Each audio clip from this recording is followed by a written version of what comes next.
सबसे पहले जो हम देखेंगे यहाँ पे, it may be noted that to indicate the initial state को शो करने के लिए an arrow head can also be placed before that state. Arrow head, एक सर्कल लगाया और उसके पीछे एरो लगा दिया, तो ये बन गई हमारे पास initial state. And that the final state will double circle, ये एक सर्कल लगाया, इसके ऊपर एक और सर्कल लगा दिया, तो ये बन गई हमारे पास फाइनल स्टेट। पिछली वीडियो में मैंने आपको क्या बताया था कि सर्कल लगाया उसके अंदर माइनस लगा दिया, ये इनिशियल, ये सर्कल लगाया इसके अंदर प्लस लगा दिया, तो ये final.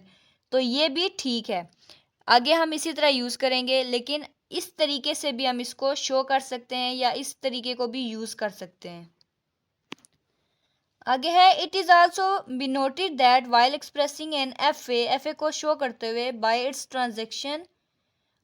Transition diagram the labels of states are not necessary. जो हम इस स्टेट को लेबल करते हैं उसको लेबल करने की ज़रूरत नहीं है।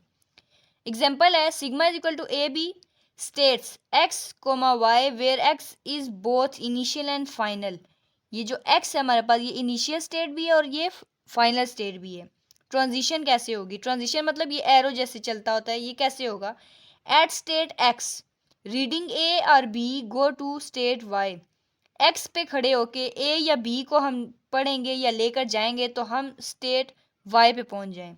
Eight state Y reading A और बी, वाई पे खड़े होके अगर ए या बी को पढ़ें तो हम एक्स पे चले जाएं। ये आपको कैसे समझ आएगा? यहाँ से ये कंडीशन देखें, उन्होंने क्या कहा, एक्स इनिशियल है और फाइनल है। इनिशियल के लिए लगा दी माइनस, फाइनल के लिए लगा दिया प्लस। तो अब यहाँ पे क्या कह रहे हैं, एक्स पे खड़े होके ए या बी को रीड करें तो वाई पे चले जाएं।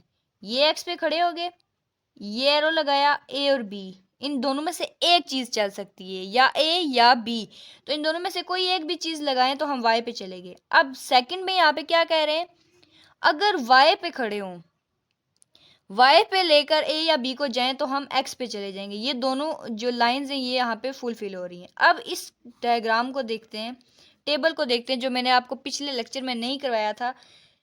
यहाँ पे हम लिखेंगे एक्स प्लस और माइनस ओल्ड स्टेट लिखेंगे, ऊपर न्यू स्टेट मतलब जो नई स्टेट हमारे पास आने वाली है, रीडिंग ए रीडिंग बी, ये 3-4 चीज़ें आपने एज इट इज़ याद रख लेनी है। सबसे पहली कंडीशन है x plus and minus, initial plus final state. X पे खड़े होके अगर ए को रीड करें, इस तरह एक्स पे खड़े होके ए को रीड करें, एक्स पे खड़े हों, ए को रीड करते हुए हम वाई पे चले जाएंगे, तो यहाँ पे हम लिख देंगे वाई। वाई हमारे पास नई चीज़ आ गई ना, यहाँ पे एक्स था, वाई नई चीज़ आ गई, तो इस वाई को यहाँ पे ओल्ड स्टेट में लिख देंगे। अब इसी एक्स पे खड़े होके हम अब बी को रीड करें, एक्स पे खड़े होके बी को रीड करेंगे तो भी हम वाई पर चले जाएंगे। अब ये काम खत्म हो गया। अब नेक्स्ट आते हैं, वाई पे खड़े होकर ए को रीड करते हैं, यहाँ पे खड़े होंगे ए को रीड करेंगे, यहाँ से हम बैकवर्ड नहीं जा सकते, ये देखें एरो का साइज इस तरफ है और इस एरो का साइन जो है इस तरफ है। अब इस वाई पे खड़े होके ए को रीड करेंगे तो हम एक्स पे चले जाएंगे, तो यहाँ पे एक्स लिख दिया। इसी तरह यहाँ वाई पे बी को रीड करेंगे तो बी से भी एक्स पे जाएंगे, यहाँ पे हमने एक्स लिख दिया। तो ये ट्रांजिशन टेबल जो है आपको उम्मीद करती हूँ समझ आ गया होगा। और आगे हमें ये बताया जा रहा है, ये जो एक्सप्रेशन है, इस डायग्राम की एक्सप्रेशन इस तरह होगी, हम इसको इस तरह डिनोट कर सकते हैं और इसकी लेंथ जो है इवन लेंथ है। आगे एक और हमें एग्जांपल दी गई है, consider language L of string defined over sigma is equal to A B starting with B the language L may be expressed by R E B A plus B का star may be accepted by the following F A. तो अब जो important चीज़ है हमारे लिए वो ये expression है, इसको अब गौर से देखना है। सबसे पहले हमने बना ली एक इनिशियल स्टेट, और जो इम्पोर्टेंट चीज़ है जिसके ऊपर स्टार नहीं है, सिंगल बी है ना, ए प्लस बी के ऊपर स्टार है लेकिन बी के ऊपर स्टार नहीं है, तो हम क्या करेंगे, इनिशियल यहाँ आगे एक फाइनल स्टेट बना दी और इस पे हमने बी की ट्रांजेक्शन कर दी। ये जो ए प्लस बी के ऊपर स्टार है, इसका मतलब है कि एक लूप चल रही है। लूप को हम इस तरह लिखते हैं, यहाँ इनिशियल से बी को रीड करते हुए फाइनल पे आए और ये जो ए प्लस बी है इसके ऊपर लूप चला दी। यहाँ पे ए प्लस बी क्यों नहीं लिखा हमने? वो वजह ये है कि ए प्लस बी का मतलब है एट अ टाइम, हम या सिर्फ ए को ले सकते हैं या सिर्फ बी को ले सकते हैं, दोनों को इकट्ठा नहीं ले सकते। लिखा हुआ है इकट्ठा, लेकिन यहाँ पे लूप पे हो सकता है यहाँ से ये चलते हुए पहले ए ले ले, फिर बी ले ले, फिर ए ले ले, तो ये लूप का मतलब ये होता है ये चलती रहती है लेकिन एट अ टाइम लेगी एक ही वैल्यू। और यहाँ पे इनिशियल स्टेट पे है ए और यहाँ पे फाइनल, ये फाइनल स्टेट नहीं है लेकिन यहाँ पे फिर भी इन्होंने लिखा हुआ है। और यहाँ पे हम क्या करेंगे, एक और लूप लगा दी ए प्लस बी की, ए प्लस बी का स्टार, और इसका मतलब है कि ये लूप लगी हुई है ए कोमा बी। आगे एक और एग्जांपल है, consider language L of string defined over sigma is equal to A comma B ending in A. हमारे पास जो एंड हो रहा है वो ए हो रहा है, ये कंडीशन अब दे दी इन्होंने। The language L may be expressed by regular expression A plus B का स्टार एंड ए। आपको पहले लेक्चर्स में मैंने बता दिया, उन्होंने कंडीशन ए दे दी ना, अब इसका मतलब है हम इसके आगे या यहाँ पे एंडिंग इन ए लिखा हुआ है तो आगे नहीं लगा सकते, इधर यहाँ पे हम कुछ भी लगा सकते हैं, तो हमने लगा दिया ए प्लस बी का होल स्टार। तो अब हम इसकी डायग्राम कैसे बनाएंगे, इनिशियल स्टेट होगी हमारे पास ये, और ये आगे फाइनल स्टेट होगी। दिस लैंग्वेज में B accepted by the F A shown aside. अब ये चीज़ आपने ज़रा गौर से देखनी है, उन्होंने हमें क्या कहा था, एंडिंग विद ए होना चाहिए। तो हम क्या करेंगे, यहाँ पे एक इनिशियल स्टेट बनाएंगे, इसको लेकर जाएंगे फाइनल स्टेट पे, प्लस उन्होंने कहा था एंडिंग विद ए हो, तो यहाँ पे हम ए लिख देंगे और यहाँ पे एक लूप लगा देंगे ए कोमा बी। ये आसान सी है, ये ज़्यादा थोड़ी सी कॉम्प्लिकेटेड है लेकिन आप खुद देख लीजिएगा। ये हो गया हमारे पास ए प्लस बी का स्टार, ये लूप चलती रहेगी और ये एंडिंग विद ए हो रहा है, तो हमारे पास जो पिछले क्वेश्चन में जो रिक्वायरमेंट थी वो हमारा क्वेश्चन सॉल्व हो गया। नेक्स्ट नोट दिया गया है, कह रहे हैं कि कोई भी लैंग्वेज है वो more than one F A accept कर सकती है।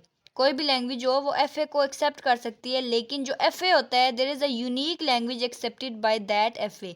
लेकिन एफ ए एक यूनिक लैंग्वेज को ही एक्सेप्ट करता है। It is also be noted that given the language L1 and L2 where L1 the language of strings, अब ये L1 की हमें वैल्यू दी गई है beginning with A, मतलब A से स्टार्ट हो रही है, आगे कुछ भी लिख दें लेकिन स्टार्ट में A आना चाहिए। L2 the language of string defined over A, B not beginning with B, यानी कि शुरू में B नहीं आना चाहिए, इसके A आ सकता है, कुछ भी आ सकता है लेकिन B नहीं आ सकता, ये भी कंडीशन दी है। The lambda does not belong to L1 while it does not belong to L2, जो lambda है L1 से और L2 से बिलोंग नहीं करता। तो अब यहाँ पे डायग्राम से मैं आपको समझाती हूँ। बिगनिंग विद ए से शुरू हो रहा है तो हम आगे अपना लिख सकते हैं ए प्लस बी स्टार लगा दिया, ठीक है, ये स्टार लगाया, इनिशियल वैल्यू लगाई, ए लिख दिया ऊपर और उसके ऊपर लगा दी फाइनल वैल्यू। अब ये स्टार्ट हो रहा है ए से लेकिन ये आगे है ए प्लस बी का स्टार, तो इसके ऊपर लूप लगा देंगे या ए कोमा बी, हमारे पास ये आसान वैल्यू आ जाएगी। सेकंड पे आती है not beginning with B, B से स्टार्ट नहीं होनी चाहिए, तो हम क्या करेंगे, ए प्लस बी को पहले लगा देंगे और बाद में बी लगा देंगे। तो इसी तरह ये हमने इनिशियल वैल्यू बनाई, आगे ये फाइनल वैल्यू बनाई, फाइनल पे यहाँ पे बी लिख दिया, इनिशियल वैल्यू पे क्या करेंगे, हम लूप लगा देंगे, ये स्टार का मतलब होता है लूप, ए कोमा बी, और ये हमारे पास इसका फाइनल आंसर आ गया। लेकिन यहाँ पे एक और इम्पोर्टेंट चीज़ है जो मैं आपको बताऊँ, ये दो लाइंस जो होती हैं ये कंप्लीट करनी होती हैं। ये जो मैंने आपको बताया ये आसान तरीका है, लेकिन हमने दूसरा एरो भी तो कंप्लीट करना है ना। तो यहाँ पे कंडीशन दी गई थी ए से स्टार्ट हो रहा है, तो हम क्या करेंगे, एक और यहाँ से एरो निकालेंगे, बी लगाएंगे, इसके आगे यहाँ पे ए कोमा बी लूप लगा देंगे, लेकिन ये खाली है, इसका मतलब है कि इसका कोई मकसद नहीं है, क्योंकि कंडीशन है कि दो एरो होने चाहिए, वो कंडीशन पूरी हो रही है, लेकिन ये जो लाइन है इसका कोई मतलब नहीं है। हमारी जो मेन चीज़ है वो यही वाली है जो मैंने आपको यहाँ पे समझाई है। अब जो लास्ट में हमारे पास एग्जांपल आती है, लेंथ 2 और मोर। अब जो स्ट्रिंग होगी उसकी लेंथ 2 या 2 से ज़्यादा हो, सिग्मा दे दिया, beginning with and ending in the same letter, शुरू जिससे समझे ए से शुरू हो रहा है तो एंड पे भी हमारे पास ए आए, दरमियान में जो मर्जी लगा दो। इसको अब आपने खुद करना है, मैंने आपको समझा दिया, अगर ना हुई तो आप मुझे कमेंट सेक्शन में कह सकते हैं, मैं आपको इंशाल्लाह समझा दूंगी। उम्मीद करती हूँ कि वीडियो आपको पसंद आई होगी और जो मैंने कॉन्सेप्ट क्लियर करवाए हैं वो क्लियर हो चुके होंगे। मिलते हैं नेक्स्ट वीडियो में, रखिएगा अपना बहुत सारा ख्याल, अल्लाह हाफिज़।